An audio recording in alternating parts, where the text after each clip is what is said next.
여러분들 최근에 이 상승기를 놓쳐서 아까워요? 괜찮아. 5년 후에 또 와. 최근 부동산 시장이 상승 흐름을 멈추고 하락장 분위기에 들어섰습니다. 이럴 때 우리는 어떻게 해야 될까요? 저희 앞으로의 부동산 시장 전망을 우리 설마님을 모시고 들어보도록 하겠습니다. 자, 이제 지금 시장이 되게 이제 뭐 혼란스럽고 어렵고 네, 이러잖아요. 맞아요. 이럴 때는 일단 기다리세요. 당장 살라고 하지 말고 왜 아마 최고가보다 조금 싼 게 나올 거야. 아직 물지마, 미끼야. 조금 더 기다렸다가 시장이 바닥을 다지는 걸 지켜보자고요. 근데 그때 들어가도 늦지가 않아요. 또 시장이 외곽부터 이렇게 이제 무너지기 시작을 해요. 시장이 어느 정도 안정이 되면요, 강남부터 움직이기 시작해요. 그러니까 그거 움직이는 걸 보고 그 주변 지역을 들어가면 돼요. 그러니까 보통 파도치기처럼 강남이 움직이면 그 다음 동네로 가거든요. 그러니까 이제 그걸 확인하고 들어가면 되니까 일단은 기다리시라. 그럼 지금까지 시장 흐름을 한번 쭉 정리를 해주시면 좋을 것 같아요. 20년 동안 역사를 지켜보면 시장이 오르락 내리락을 반복했어요. 그 중에 최근이 오르는 시장이었어요. 2015년부터 21년까지 아니면 거의 22년 올해까지도 계속 오르는 시장이나 마찬가지인데 이게 이제 대세 상승기였습니다. 거의 7년 동안. 이게 한 15년 전에 2006, 7, 8년도에 이렇게 대세 상승이 있었거든요. 이렇게 오를 때는요, 양상이 어떻게 나타나냐면요, 일단 강남이 먼저 올라. 강남 중에서도요, 재건축 중에서도요, 어딜까? 여러분들 강남의 재건축 아파트 유명한 데가 어디 있어요? 음마 아파트. 음마 아파트. 네. 음마, 뭐 압구정 현대, 물론 개포 주공 뭐 이런 거. 그래서 강남의 재건축 애들이 먼저 움직이고, 그렇게 가운데부터 마치 그 호숫가에 돌 던진 것처럼 가운데 퐁당 이러면 촥촥 흘러나가듯이 강남이 움직이고 이렇게 퍼져나갑니다. 목동 분당, 용인 상계동, 그래서 주변으로 싹 퍼져나가요. 그게 15년 전에도 그랬었는데 최근에도요, 15, 16, 17, 18년까지 그렇게 강남부터 움직이기 시작해가지고 쭈루루 갑니다. 7년 동안 올랐는데 그거를 이제 두 개로 구분할 수 있어요. 1기 상승기와 2기 상승기. 그 1기 상승기, 15년부터 18년까지가 그 우리 15년 전에 상승기랑 똑같은 상승기예요. 그냥 2010년부터 14, 15년까지가 침체기였거든요. 침체기를 거친 다음에 에너지를 쌓여. 에너지가 쌓이고 나면 올라가는 거예요. 그 시장이 지난 15년부터 18년, 19년까지였습니다. 그렇게 오르다가 한 번쯤 거품을 털고 마감을 했어야 돼. 그쵸, 19년도. 네, 19년도에 마감을 했어야 되는데 19년 말 20년 초에 뭐가 터졌어요? 코로나가 터졌어요. 그렇죠. 딱 코로나 터지니까 이게 어떤 느낌이냐면요, 10년 전 2008년도에 서브프라임 같은 느낌이 온 거야. 각국 정부가 보기에 선진국 중에는 대한민국도 있어요. 대한민국 선진국이야. 그래서 그 선진국 그 정부들이 보기에 이거는 서브프라임에 똑같다. 그러니 서브프라임 때 우리가 어떻게 이겨냈느냐? 돈의 힘으로 이겨냈구나. 그래서 서브프라임 때는 사건이 터지고 나서 1, 2년 후에 돈을 밀어넣었어요. 이번에는 선제적으로 터지자마자 돈을 그냥 확 쏟아버렸어.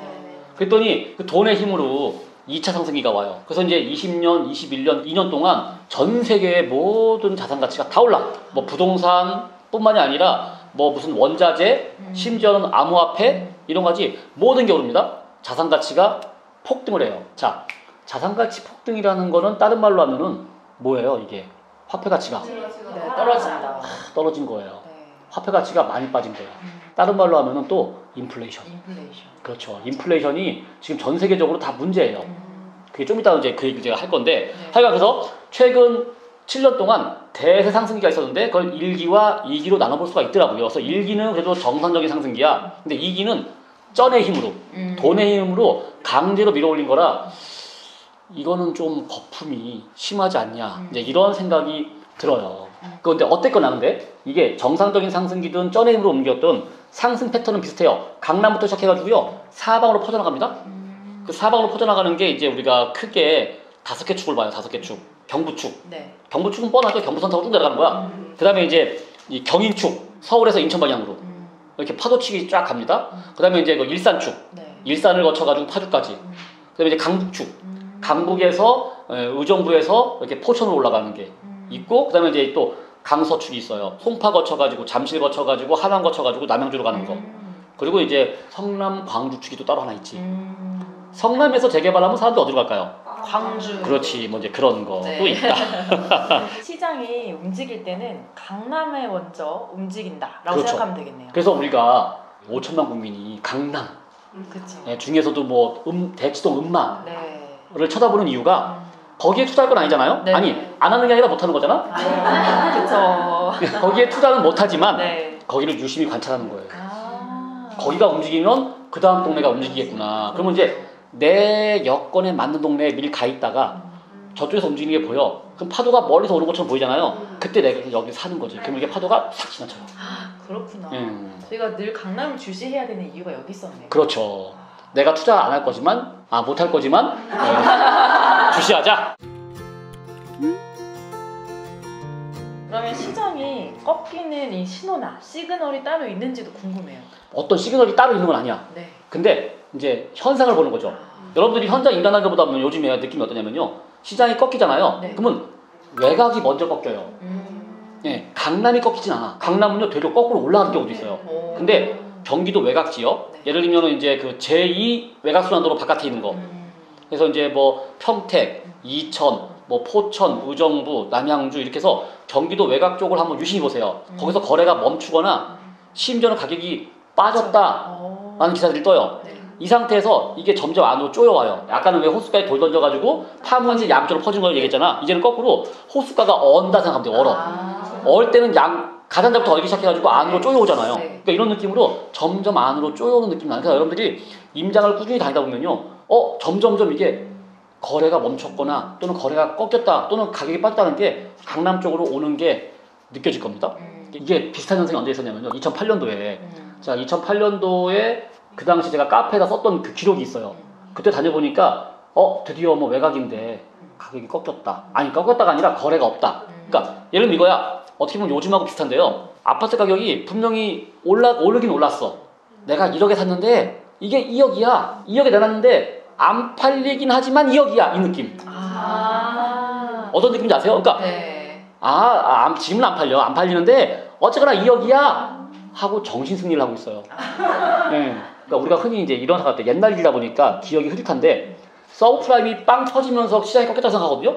그게 아니야. 제가 그 기록을 남긴 게 2008년 한 6월 달쯤 그런 기록이 막 써 있었어요. 근데 서브프라임은요 9월 달에 터졌어요. 그러니까 이미 서브프라임 터지기 전에 이미 시장은 멈춘 거야. 그러니까 이게 원인과 결과를 뒤집어놓고 생각하는데요.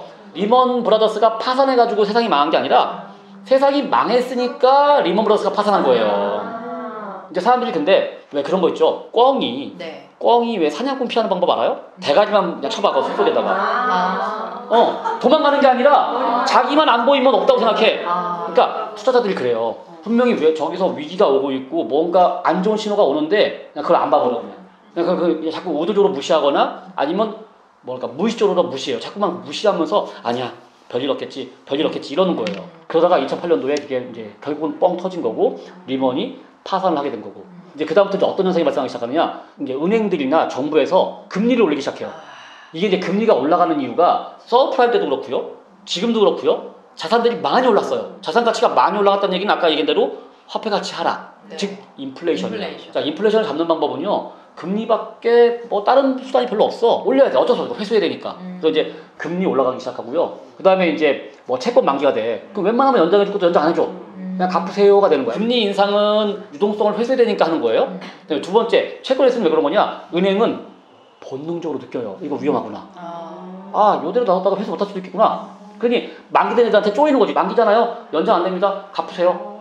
이게 그 은행에 대한 그 격언 있죠. 필요할 때 돈 뺏는다고. 그러니까 비 올 때 우산을 뺏는 게 은행이야. 비 안 올 때는 우산을 주고 자꾸만 우산 쓰라고 그래. 예. 근데 막상 비 오잖아. 우산 돌려주셔야죠. 이게 은행이 하는 짓이에요. 그래서 지금 은행들이 이제 채권 만기를 이제 연장을 안 해주고요. 회수합니다. 지금 제가 이 카페에 써놓은 이 글이 그게 다 2008년도 얘기야. 근데 요즘도 지금 비슷한 그런 것 같아요. 현상이 나타나요. 네. 그렇게 이제 시장이 침체기로 빠졌다가 한 세월이 몇 년 흘러요. 겨울이 지나면 봄이 오듯이 이제 다시 에너지가 쌓이니까 거기서 이제 상승 기류가 나타나기 시작해. 그 상승 기류가 어디서부터 나타난다고요? 강남부터. 맞아요. 그게 이제 강남부터 다시 움직이기 시작해. 옛날에도요. 2003년부터 6년까지도 침체기였었어. 그랬다가 2006년부터 오르기 시작한 거고요. 네. 다시 서브프라임이 오고 2009년부터 15년까지 침체기가 길게 가요. 길게 가다가 거기서 이제 그게 마무리가 되면서 15년부터 다시 상승기가 이제 돌아왔다. 이게 이제 시장의 흐름을 겪어보니까 지난 20년간의 시장 흐름을 보니까 이렇게 흘러갔더라. 또 하나의 신호가 어떤 게 있냐면요. 최근에 거래량이 극도로 감소했어요. 지난 2020년, 21년 보면요. 거래량이 꽤 많았잖아요. 그러다가 이제 21년 하반기부터 거래량이 뚝 떨어집니다. 예년에 10분의 1까지 떨어져. 거래량이 없는 가운데 오르는 게 마지막 현상이에요. 그러니까 주식도 그래요. 왜? 거래량을 동반하면서 오를 때는 대세 상승이야. 네. 근데 거래량이 줄어들면서 오른다? 이거는 오래 못 간다고 보는 거죠. 그러다 보면 어느 순간 꺾이고요. 꺾이는 게 이제 떨어지게 되는 건데, 그러니까 주식이나 부동산이나 큰 흐름 보면 비슷해요. 근데 주식은 짧은 기간에 막 움직이는 거고 부동산은 긴 기간에서 움직이는 거니까 우리가 별로 안 움직여서 보이지만 결국 압축시켜 놓으면 그게 그놈이야. 그래서 최근에 거래량이 급격히 감소했다. 근데 거기서 또 가장 최근 뉴스, 바로 일주일 사이 뉴스를 보면요. 네. 거래량이 조금 느는 게 보여요. 아. 그게 이제 뉴스에 붙기는 이제 뭐 새 정부 기대감 막 이렇게 붙는데 이제 거래량이 조금 느는 게 가격이 너무 고점이니까 아무도 안 사다가 가격이 꺾이잖아요. 가격이 꺾이면 이제 사고 싶은 사람이 생기는 거지. 요즘 거래량이 살짝 느는 게 보여요. 근데 그게 던지는 현상들이 발생하기 시작하는 거죠. 그러면 너도 던지면요 어느 순간 이게 갑자기 저수지 뚝이 툭 터지듯이 훅 터져버리면 거래량이 또 확 늘면서 가격이 쭉쭉 빠지는 현상이 발생할 수 있는 거죠. 물론 누가 받쳐주면서 물건이 없어지면 좋은데 안 받쳐주면은 더 빠지는 거고. 물론 이건 어디까지나 이제 아직까지는 가상이니까 어떻게 될지를 지켜보자 지금 이 얘기예요. 네, 설마님 그러면 앞으로의 부동산 시장은 조금 하락될 것이다라고 예상을 하시는 거죠? 그렇죠. 그 이유가 혹시 어떻게 되실까요? 근데 그게 이제 크게 두 가지로 이제 볼 수 있는데 네. 하나는 일단 이제 앞으로 향후 금리가 인상될 것 같아요. 그리고 또 하나가 두 번째가 공급 물량이 앞으로 시장에 많이 나올 것 같다, 많이 풀릴 것 같다. 그리고 이제 거래량도 앞으로 이제 변화가 있을 것 같고 네. 이런 걸 가지고 제가 이제 하락을 좀 예상하고 있어요. 그럼 첫 번째 금리 말씀하셨는데 금리가 올라가면 왜 하락이 될까요? 자, 금리가 인상이 되면 가장 큰 타격을 받는 사람은 누굴까요? 영끌하신 분들. 영끌 어떡하죠? 맞아요, 영끌하신 분들. 대출을 최대한 많이 받아가지고 영끌하신 분들이 가장 큰 타격. 그러니까 예를 들면 내가 뭐 5억을 빌렸다고 생각하자고요. 5억을 빌렸는데 금리가 3%대면 그러면 내가 연간 1,500, 그러니까 한 달에 한 120 정도 이자를 내면 돼. 근데 그 3%대가 5%만 올라가도요. 5%로 2%만 올라가도 5%만 되더라도 벌써 2,500. 월 200만 원. 120에서 200이면 이건 이제 타격이 큽니다. 거기다가 만약에 지금 연끌하신 분들이 이제 1년 차, 2년 차, 한 3년 차 접어들 거예요. 보통 1년, 2년은 거치 기간이잖아. 거치 기간 지나면 그다음부터 뭐예요? 원리금 상환. 원리금 상환이 들어오면은 금액이 확 늘어나. 거기서 못 버텨. 근데 내가 5억에 샀던 아파트가 8억이면은 괜찮은데 그럼 차라리 이거 팔고 빠지든지 뭐 버틸 수 있는데 8억에 던지려고 봤더니 거래가 가격이 내려가는 게 눈에 보인다? 내려오는 게 눈에 보이면 이게 불안해지거든요. 그때 이제 우리가 지난번에는 왜 그 패닉바잉이란 말이 있었잖아요. 네. 패닉바잉은 그나마 덜 공포스러워요. 근데 패닉셀링이 오잖아요. 이거는 진짜 공포스러운 상황이 오는 건데 이건 어디까지나 물론 제가 지금 약간 너무 이제 극단적으로 갔죠. 그러니까 그렇게 올지 안 올지 모르겠지만 하여간 이자가 올라가는 게 영향이 줄 거다. 그래서 연끌하신 분들, 저가 상품, 중저가 이런 거 사신 분들은 영향이 있을 거예요. 근데 상대적으로요, 대략 고가 상품, 뭐 30억짜리 아파트, 뭐 70억짜리 아파트는요, 대략 영향이 없을 겁니다. 30억이나 70억짜리는 대출을 받아요, 못 받아요? 못 받아요. 애초에 못 받아. 못 받기 때문에 다 현금이야. 현금이기 때문에 그냥 사서 이자가 올라가 봐야 이자 안 내니까 별 걱정들이 없는 사람들이에요. 물론 한편 이렇게 생각할 수 있어. 70억짜리 산 사람이 이자가 올라가면 아니 그 70억 왜 갖다 묻어놔? 그 돈 빼서 딴 데 투자하면 되는 거 아니야? 이런 생각할 수 있잖아요. 그건 여러분들 생각이고요. 70억짜리 집을 사신 분은 여기 70억 말고 별도로 한 7천억 있어. 7천억. 700억도 아니야. 한 7천억쯤 있어. 그러니까 70억짜리는 그냥 몰라도 되는 그런 사람들이기 때문에 그런 거 걱정하지 마시라. 그 사세. 그렇지. 그 사람들이 사는 세상. 그러니까 요건 이제 좀 약간 이렇게 중저가 대출을 많이 받으신 분들이 위험할 거라고 보고요. 또 한편으로는 이제 그 꼬마 빌딩 사신 분들. 최근에 꼬마 빌딩이 핫했잖아요. 네, 30억짜리가 60억이 됐다. 이제 그게 꼬마 빌딩 사신 분들이 어떤 영향이 좀 있었냐면요. 정부에서 그동안 문정부에서 주택을 규제하니까 대출이 안 나오니까 대출이 잘 나오는 빌딩으로 갔어요. 거긴 잘 나와서 70, 80% 나왔거든요. 그러니까 내 돈 크게 안 들이고 사네? 하고 샀는데 그게 이자가 올라가는 거야. 자, 그러면요. 그 전까지는 그러니까 이자가 그러니까 월세 받아서 이자 내고 똔똔이거나 아니면 1, 2% 남아. 그걸로 버텼거든요. 근데 이자가 올라가 버리는 순간 마이너스가 돼버려요. 이제는 월세로 커버가 안 되니까 내가 추가 돈을 밀어 넣어야 돼. 1, 2% 수익률이 거꾸로. 그렇죠. 마이너스가 돼가지고요. 예를 들면 마이너스 5%, 마이너스 10% 이렇게 가요. 연간 막 2, 3천씩 손해가 봐. 못 버텨요. 못 버티죠. 그래서 이제 그것들이 앞으로 또 어떻게 될지 모르겠다. 올해 9월 달에 뭐가 있냐면요. 그동안 코로나 시국 속에서 그 중소자영업자에 대한 어떤 상환 유예 조치가 계속 있었어요. 네, 맞아. 6개월 단위로 몇 번씩 했습니다. 계속 상환 유예해주고 상환 유예해주고 연장해주고 그게 이제 지난 4월달에 만기된 거를 또 한 번 연장해줬어요. 9월까지. 근데 9월이면 지금 분위기상 이제 더 이상 코로나가 아니잖아요. 맞아요. 그럼 9월달에 상환 유예 조치가 종료될 거란 말이야. 이제 갚으세요 할 거란 말이죠. 그게 어떤 영향을 미칠지 지금 다들 걱정하고 있어요. 근데 말로는 못하고 있어. 그게 지금 은행권에서 나오는 얘기로는 한 120조 정도 된대요. 물론 120조가 몽땅 부실이 나는 건 아니고 그 중에 대부분은 연장 이제 상환하거나 뭐 다른 걸로 대환 대출하거나 버티겠지. 근데 그 중에 일부라도 이제 부실채권이 될 거란 말이지. 그 얘기를 지금 아무도 안 하고 있습니다. 마치 꽁이 풀숲에 대가리를 쳐박듯이 그 얘기도 아무도 안 하고 있어서 그것도 어떤 현상이 발생할지 아무도 모른다. 그러게요. 이게 이제 금리에 관련된 얘기고요. 또 하나 제가 이제 이 하락을 예상하는 이유 중에 하나가요. 뭐가 있냐면요. 앞으로 공급 물량이 꽤 있을 거라고 봐요. 사실 여러분들이 이게 언뜻 이해가 안 되는 게 지난 정부 때 언론 뉴스 보면요. 공급이 없다 이랬잖아요.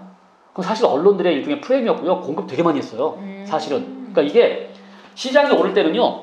공급이 많든 뭐 호재가 뭐 있든 없든 막 올라. 상관이 없는. 무조건 올라요. 무조건 사니까 오르는 거예요. 이게 뭐든지 똑같아요. 사니까 올라. 안 사면 안 올라요. 근데 이게 공급이라는 게 봐봐요. 부동산 공급은요. 항상 시차가 안 맞아요. 이게 만약에 빵 공장이냐 아니면 무슨 공산품이냐 그러면 수요가 늘면 밤새 공장 돌려가지고 찍어내면 되잖아요. 근데 부동산은요. 지금 집이 필요하대. 그럼 이제부터 택지 개발하고 뭐하고 해서 아파트를 지으면 그 아파트는 언제 나와요? 3년. 그치. 네. 3, 4년 후에 나와. 네. 그러니까 필요한 건 지금인데 지금은 없어. 열심히 지었더니 그게 3, 4년 후에 나와. 그러면 이게 수요에 정확히 안 맞아가지고요. 지금은 마치 열심히 지어서 3, 4년 후가 되면요. 이미 공급이 초과되는 거야. 그러니까 부동산 시장이 오르락내리락 하는 이유 중에 하나가요. 이 공급이 미스매치가 돼서 그래. 미스매치. 이게 서로 안 맞아. 수요와 공급이. 그러다 보니까 이게 오르락다 내렸다가 공급 과잉됐다가 모자랐다가. 그러니까 또 앞으로 3, 4년 후에는요. 공급이 과잉이네? 그러니까 다들 아파트를 안 지을 거 아니에요. 그럼 그때는 안 지어놔. 그럼 또 지나가면 또 부족해져. 이런 현상이 주기적으로 발생을 해서 그래서 우리가 아파트 값이 지난 보면요 5차 파동, 6차 파동 이렇게 있었단 말이에요. 이게 이런 공급과 어떤 이 수요의 미스매치가 발생을 해서 그래요. 근데 지금은 공급이 꽤 많습니다. 재건축 재개발부터 해가지고요. 택지 개발 것도 많아. 그래서 그게 본격적으로 나오는 2, 3년 후부터는 없을지 몰라요. 근데 그걸 우리가 이제 미리 볼 수 있는 게 어디냐? 대구 같은데. 대구요? 네. 지금 대구는 지금 이미 공급이 이제 막 입주하다 들어오고 있잖아요. 벌써 그 효과가 나타나고 있어요. 거기서 우리가 거기서 미리 볼 수 있는 거야. 그게 수도권에서도 한 2, 3년 후에 발생하지 않겠느냐. 그런 것 때문에 우리가 좀 조심해야 된다라고 생각을 하는 거죠. 그러면 첫 번째 금리, 두 번째 공급 물량 네, 때문에 맞아요. 이제 앞으로 하락이 좀 예상이 된다. 그러니까 조심하자 이런 얘기를 하고 싶은 거지. 지금까지 설마님께서 계속 뭔가 이 부동산 시장의 흐름 그리고 사이클을 말씀해 주셨어요. 올라가고 내려가고가 반복이 된다. 그럼 이제 하락장이 왔다라고 한다면 또 다음에 상승장이 있을 것 같은데 이거에 대해서는 어떻게 생각하세요? 자, 이제 침체기 이후에는 상승장이 오겠죠. 네. 우리는 이제 그거를 어떻게 바라보면 되냐면 항상 강남을 유심히 보는 거죠. 아까도 얘기했지만 강남이 우리한테 신호탄입니다.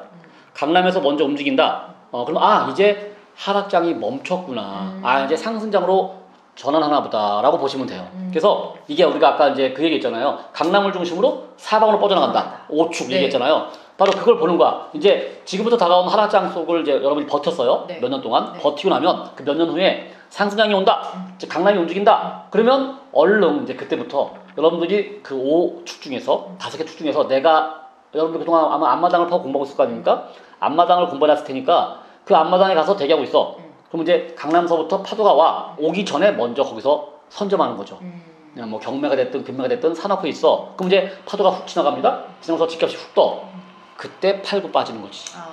앞으로 5년 동안 한번 지켜보세요. 만약에 침체기가 온다면이라는 가정하에 하는 거야. 네. 향후 5년 동안은 침체기가 올 거니까 뭐 사서 오르겠다를 바라보는 게 아니라 경매 배웠잖아요. 경매를 해야겠네요. 그렇죠. 네. 경매로 그냥 싸게 사고 되팔고 싸게 사고 되팔고 우리가 왜 침체기 때 여러분들의 멘토쌤들이 여기에 출연을 해가지고 돈을 벌었잖아요. 네. 그 방식을 따라 하는 거야. 예, 그렇게 5년 동안 지켜보고 있다가 그러다 이제 시장이 마무리가 돼.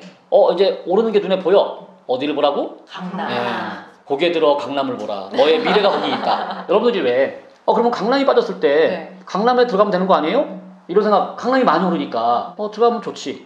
빠져도 못 들어갈 것 같아요. 그치, 이제 그 얘기죠. 강남이는 빠져도 여러분들이 들어갈 수가 없기 때문에 네. 그래서 이제 못 들어가는 것 뿐이죠. 그래서 그러니까 꼭 강남을 안 가고요. 강남 옆 동네 아니면 좀 더 먼 동네, 그러니까 내 돈이 맞는 곳에 가면 되는 거죠. 그렇죠. 그러니까 예를 들면 이거야. 뭐 강남과 분당을 비교한다면요. 강남이 10억 오를 동안 분당은 5억 올랐다. 그러니까 절대값으로 보면은 분당이 적게 오른 것 같잖아요. 하지만 애초부터 분당은 강남보다 쌌잖아. 네. 그러니까 투자금 대비 상승률, 뭐 누적 상승률로 보면 비슷비슷해요. 20억에서 10억이 오르나, 10억에서 5억이 오르나 비슷한 거다. 그렇죠. 네. 그러니까 그런 컨셉으로 보이면 되는 거고 이 얘기는요. 꼭 분당이 아니라 뭐 용인, 평택, 뭐 인천 다 같은 얘기야. 거기는 그만큼 싸니까 쬐끔밖에 안 올라. 하지만 비율로 보면 비슷해. 이런 컨셉이에요. 그래서 이제 여러분들 자금 사정에 맞는 동네를요. 지금부터 열심히 파두시라. 그래서 앞마당을 파두고 있으면 경매로 수익을 쏠쏠히 보다가 자 어느 순간 대세 상승기가 왔어. 자 여러분들 최근에 이 상승기를 놓쳐서 아까워요? 괜찮아. 5년 후에 또 와. 아 그래요? 그렇죠. 또 와요? 또 와요. 그러면 그때 그 상승기를 잡으시면 되는 겁니다. 야. 제가 왜 2004년에 시작해가지고 그냥 쏠쏠하게 경매했잖아요. 그때는 3천짜리 빌라, 3,500짜리 빌라 500대 1000씩 했단 말이야. 솔솔하게 먹다가 2006년도에 폭등기에 그때 제가 왜 분당에 2억짜리 아파트 샀는데 한 달 사이에 3억 됐잖아요. 그걸 겪었단 말이야. 한번 싹 겪고 나서 2008년도에 제가 업그레이드가 됐죠. 그래서 2006년까지는 3천, 5천짜리 하던 사람이 2006년, 8년 거쳐서 2010년부터는 3억, 4억, 5억짜리 사게 된 거잖아. 10배가 바뀌었잖아요. 그래서 제가 그때 이제 카페를 운영하면서 저한테 배웠던 멘토쌤들 지금 소행님, 쇼님, 세상님을 비롯한 뭐 여미님도 있죠. 그 현 멘토들이 저를 되게 부러워했어요. 설마님은 그 시절을 겪었잖아요. 상승기를. 맞아요. 우리는 지금 침체기예요. 네. 이러면서 되게 부러워하면서도 그래도 했어. 포기하지 않고. 그랬더니 그 양반들이 15년부터 폭등기를 겪었잖아. 사면 1억이 오르고 막 낙찰받으면 2억이 오르고 또는 팔았더니 1억이 또 오르고 팔고 1억이 오르는 것도 있었어요. 아 팔고. 네. 그렇게 그 멘토들도 그걸 겪었어요. 지금 여러분들이 저희한테 배우면서 소행님이나 쇼님이나 세상님을 부러워하죠. 쌤들은 그런 폭등기를 겪었잖아요. 그러니까요. 너무 부러워요. 네. 근데 그 시장이 또 올 거다. 또 온다. 네, 5년 후에 그 상승기가 올 거다. 자, 그래서 여러분들이 지난번 상승기를 놓쳐서 되게 아깝잖아요. 너무 아쉬워요. 아쉽죠? 네. 걱정하지 마세요. 여러분들한테도 기회가 있다. 여기 포인트가 사실 이 신호가 울린다는 거를 어떻게 아느냐가 또 포인트잖아요. 그래서 꾸준한 임장이죠. 그러니까요. 이 침체기 때 경매를 하면서 계속 부동산 시장에 내가 있어야 돼요. 그렇지. 그러면 이게 눈에 보여요. 그래서 그러면 지난번에 한번 겪었으니까 저게 그 시장이구나 하고 나가 이제 적극적으로 뛰어들 수 있는 거죠. 좋아요. 그래서 계속 꾸준한 임장을 하고 있으면 된다. 라는 얘기입니다. 다음 시장을 한번 노려봐야겠습니다. 다음에 다가오는 상승기는 여러분들 거예요. 그러면 이제 상승장이 사실은 이제 지금 당장은 이제 한동안 없을 것 같고 그렇지. 한 4년 5년 뒤를 기다려봐야 될 것 같은데 그럼 지금 당장은 뭘 해야 될까요? 올해 내년 이렇게 네. 그렇죠. 자 지금 당장은 최소한 올해는 뭘 하면 안 된다고 했잖아요. 그러니까 기다리시고요. 네. 아까 같이 금리 상승과 물량 공급에 의해 가지고요 잘 안 팔리는 시장이 오면은 경매가 늘 거예요. 실제로도요 최근 한 2-3주 사이에 경매 물량이 조금씩 느는 게 보여요. 예전에는 정말로 없었는데 조금씩 있습니다. 그러니까 물량이 이게 앞으로 더 늘 거예요. 그러니까 여러분들이 갈고 닦은 경매 실력을 발휘해서 경매를 하시면 돼요. 이제 경매하기 좋은 시장이 올해 하반기쯤 되면요 본격적으로 경매 시장이 꼽힐 것 같아요. 그러니까 거기에 우리는 뛰어들어가지고요 경매를 하시면 되는 거지. 사실 이게 탁 치고 들어가려면 또 시드도 있어야 되는데 그렇지. 경매로 시드를 열심히 불려야겠네요. 그렇죠. 딱 정답이에요. 지금은 만약에 우리 카페 이름대로 3천만 원밖에 없어요? 괜찮아. 4-5년 굴다 보면 그게 2-3억이 돼 있을 거예요. 와 10배요? 10배. 그렇지. 그래서 그걸로 투자를 하면 된다. 아마 여러분들 그 기본 그 회계 상식에 보면 나의 자산은 자본과 부채 합이잖아. 네. 부채도 나의 자산이 될 수 있는 거예요. 근데 그 부채라는 게 그냥 생기는 게 아니라 내가 능력이 생기면. 그러니까 내가 이제 투자를 한두 건 성공시키잖아요. 그러면 이제 너 좀 할 줄 아는구나. 나 좀 도와줄래? 하면서 내 돈을 갖다 써. 이런 게 생겨요. 그러면 내가 운영할 수 있는 여력이 늘어나는 거지. 그러면 투자금도 늘어나는 게 되는 겁니다. 또 이제 가장 최근 시장, 앞으로 이제 일주일, 2주일, 3주일, 새 정부가 출범하기 전까지 대략 한 2-3주 남았잖아요. 그때까지 여러분들이 이제 유의해서 볼 게 뭐냐면요. 이거 이제 사조기긴 한데 요즘 뉴스가 보면 두 ga지가 혼재돼 있어. 맞아요. 외곽은 꺾인다. 뭐 이러면 심지어 광명에 3억이 빠졌네. 인덕원에 GTX 간다고 해놓고서 3억이 빠졌네. 이런 뉴스가 떠요. 네. 예. 그거 보면 되게 불안해. 맞아요. 근데 또 한편으로는요, 강남의 신고가 70억, 80억 이게 찍혀? 네. 이게 도대체 시장이 뭐야? 이런 느낌 나잖아요. 여러분들이 여기서 보는 그 강남의 그 신고가 70억, 80억짜리 물건들은요, 그건 그냥 명품이다 생각하시면 돼요. 그러니까 명품의 가격과 짜장면 가격하고는 관계없잖아요. 그렇죠. 네. 명품은요, 왜 불황에도 잘 팔리고 불황에도 가격이 거꾸로 올라가는 경우도 있어. 네. 예. 올라가요. 이럴 수 있어. 그래서 그건 명품 같은 거다. 그러니까 여러분들이 왜 집에 명품도 하나씩 있잖아요. 네. A급으로다가.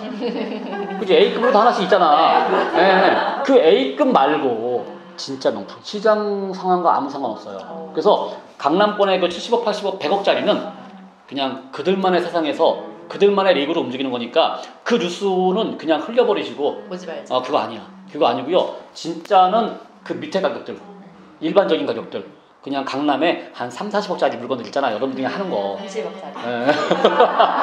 하여간 그래서 우리가 접근할 수 있는 물건들 가격하고는 다른 거니까 그 시장과는 다르다. 그래서 여러분들은요, 지금까지 하던 방식대로 그대로 하시니까 너무 고민할 거 없어. 지금 우리 배운 방식대로 우리가 실전팀에서 배웠었죠. 뭐 하시라고요? 네, 앞마당을 팔아. 앞마당을 그냥 꾸준히 파시고 이제 경매 물건이 늘어날 거니까 경매를 하시면 돼요. 실제로 제가 10년 전에 2008년까지는요, 진짜 서프라임 오기 전까지는 우리도 똑같았어요.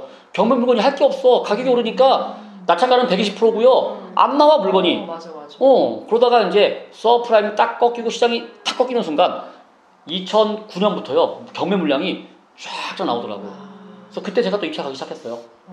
그러니까 물량 지금 같은 상승기에는 금매 작업. 근데 이제 하락기에 딱 떨어지는 순간은 경매 물건. 이제부터 여러분들이 지금까지 배웠던 경매 실력을요, 유감없이 발휘할 수 있는 그런 시장이 올 겁니다. 기회 시장이 화이팅. 오네요. 기회의 시장이 올 거예요. 네. 자, 화이팅. 열심히 하시면 여러분들한테도 기회가 옵니다. 지금까지 설마님과 함께 앞으로의 부동산 시장 전망에 대해서 들어보는 시간을 가졌습니다.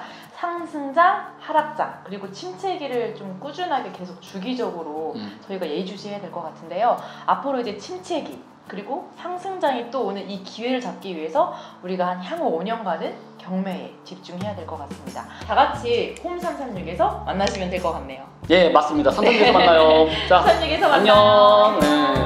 그러니까 우리가 이게 침체기라고 걱정할 필요가 없는 거예요. 네. 우리한테 뭐가 있으니까? 경매. 그렇죠. 경매라는 무기가 있으니까 되려 침체기에 되려 우리 걱정할 필요가 없다. 더 열심히 임장 타야 될 것 같아요. 그렇다는 얘기죠. 네.